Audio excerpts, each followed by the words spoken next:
Donc la Cour suprême au devant de l'actualité, ce matin, le président, plus candidat, le président Joe Biden a mis en avant les 3 points. Il souhaite une réforme de la Cour suprême. Il aimerait terminer son mandat sur 2 choses, Joe Biden. Il aimerait terminer sur un succès à l'international dans la crise entre Gaza et Israël, et il souhaiterait réussir cette réforme de la Cour suprême aux États-Unis. Ça va être très très dur vu la majorité républicaine à la Chambre des représentants. Et donc dans son communiqué de presse, il a mis en avant 3 points importants.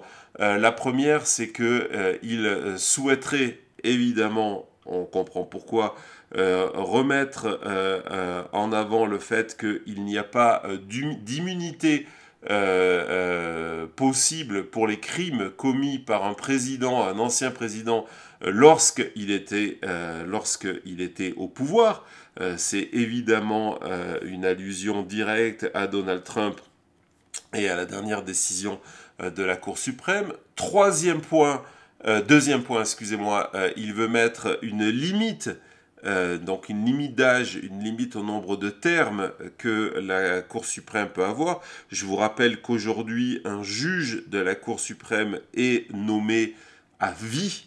Et donc, on est dans un moment où les présidents démocrates comme les présidents républicains vont chercher des juges de plus en plus jeunes en se disant « Ok, comme ça, ils vont influencer la société et la vie américaine pendant 30 ou 40 ans ». Donc, de mettre un terme, une limitation, un départ à l'âge à la retraite. Donc, enlever cette spécificité, et Biden le précise, qui est vraiment une spécificité américaine qui n'existe dans aucune autre grande démocratie où des personnes aussi importantes qui ont un impact aussi important sont nommées à vie. Et puis surtout, troisième point, pas surtout, mais troisième point, mettre en place un véritable code de conduite avec la possibilité de sanctions pour les juges du côté éthique. C'est une manière politique de dire, voilà, lorsque,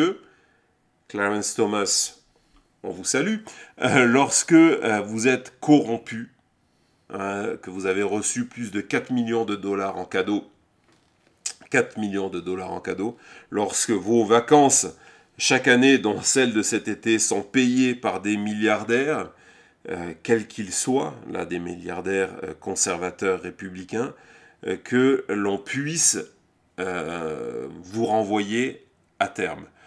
Donc, il y a eu cette déclaration de Joe Biden. Immédiatement, et ça c'est la nouveauté, il y a eu un communiqué de presse de Kamala Harris.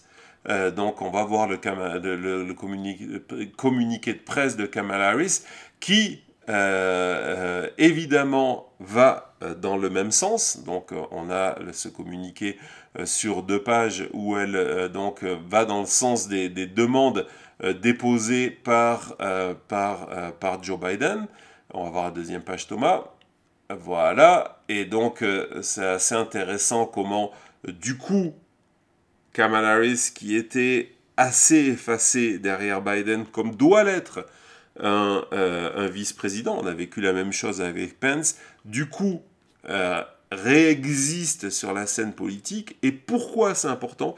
Je vous l'ai toujours dit depuis des mois, hein, même lorsque Biden était candidat, c'est un sujet gagnant pour les démocrates de demander la réforme de la Cour suprême des États-Unis, qui n'a jamais eu une opinion aussi négative parmi les électeurs américains. Et on va voir que toutes ces demandes-là, hein, je vais vous montrer une étude qui a été faite, et entre autres la demande de mettre un terme au mandat, vous allez voir, ça dépasse le cadre des électeurs démocrates. 74% des électeurs américains souhaitent qu'il y ait cette limitation de mandat, que ce soit en nombre et en âge, et que même lorsqu'on va voir du côté des républicains, du côté des républicains, on se rend compte que 66% des républicains souhaitent cette réforme-là. Mais ce qui est intéressant pour les démocrates, parce que les républicains, c'est pas parce qu'ils souhaitent cette réforme-là qu'ils vont traverser la route et qu'ils vont aller voter pour la candidate qui met en avant ce programme-là, c'est lorsqu'on regarde les fameux électeurs indépendants qui aujourd'hui représentent. Pendant très longtemps, on a dit voilà, il y a 3/3 à peu près du même niveau avec les démocrates, les républicains et les indépendants. Les tendances de ces 2 dernières années au niveau des inscriptions électorales montrent que aujourd'hui, le premier bloc d'électeurs aux États-Unis, ce sont les électeurs indépendants. C'est vraiment le bloc qu'il faut surveiller. Et on voit que du côté des indépendants, il y a 72% des indépendants qui souhaitent cette réforme-là. Et donc, c'est tout l'intérêt de Kamala Harris, qui va devoir présenter dans les jours qui arrivent son programme aux Américains pour mettre une nouvelle dimension à cette vague d'enthousiasme, qu'elle ne soit pas simplement basée sur de l'anti-Trumpisme, même si l'élection sera un référendum pour ou contre Trump, mais que ça soit simplement basé sur de l'anti-Trumpisme et cette volonté de dire on ne va pas retourner en arrière, qui est un slogan très efficace d'ailleurs, mais qu'il y a aussi une vision pour les 100 premiers jours de Kamala Harris, une vision pour le premier mandat, voire un deuxième mandat. Elle est jeune, donc elle doit s'inscrire dans ça, et la réforme de la Cour suprême se glisse parfaitement dans cette volonté de mandat, et en plus de ça, touche la plus grande partie de l'électorat américain. Je pense que c'est aujourd'hui un des sujets qui rassemble le plus un pays qui d'habitude est extrêmement divisé. Donc voilà, je pense que c'est pour ça que Joe Biden est rentré dans ce combat-là aujourd'hui, que Kamala Harris est montée dessus, et je pense que on va avoir ce